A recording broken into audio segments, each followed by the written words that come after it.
রাধা। লোভ আপনার অন্তরের আরো একটা শত্রু। দেখতে গেলে এটা একটা শব্দ, একটা সংস্কৃত শব্দ, লব ধাতু থেকে উৎপন্ন হয়েছে। এর অর্থ কিছু লাভ করা। কিছু লাভ করা অনুচিত নয়, আরো কিছু লাভ করাও অনুচিত নয়, কিন্তু সব থেকে বেশি আমিই লাভ করব, আমি আরো চাই, আরো বেশি চাই, আরো বেশি পেতে চাই, এটাই হলো লোভ। আর এই লোভ যখন গ্রাস করে তখন আপনি যা পেতে চান, সে ধনই হোক বা মানই হোক, তা অর্জন করার জন্য মানুষ যে কোনো স্তরে পৌঁছে যেতে পারে। যদি মানুষ ধন অর্জন করতে চান তাহলে তার জন্য তারা অধর্মের পথেও চলতে পারেন।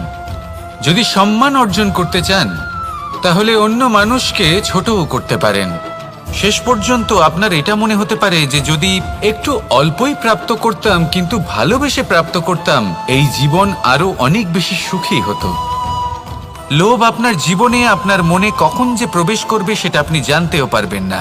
তাই এটা চিনতে শিখুন আর তৎক্ষণাৎ জীবন থেকে বাইরে ফেলে দিন।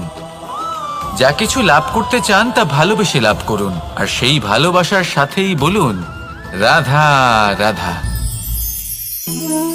জীবনে ক্ষমা চাওয়া তাও কিছুটা সহজ, ক্ষমা করতে পারা অত্যন্ত কঠিন। ক্ষমা দুই অক্ষরের এই শব্দ হতে পারে, কিন্তু অত্যন্ত বড় এই শব্দ, অত্যন্ত গুরুত্বপূর্ণ এই শব্দ। কখনো কখনো অন্য কাউকে ক্ষমা করে দেওয়া তাও কিছুটা সহজ কাজ, কিন্তু নিজেকে ক্ষমা করতে পারা অত্যন্ত কঠিন হয়ে দাঁড়ায়।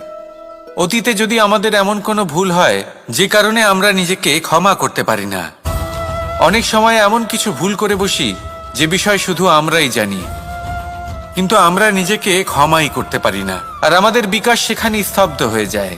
কারণ যদি আপনি ক্ষমা করতে না শেখেন, নিজেকে ক্ষমা যদি না করতে পারেন, তাহলে তা আপনার জীবনের সব থেকে বড় বাধা হয়ে দাঁড়াবে। সেই জন্য জীবনে অবশ্যই শিখুন যে কিভাবে নিজেকে ক্ষমা করতে হয়, আর শিখুন যে আগের করা ভুল আবার কি করে না করা যেতে পারে।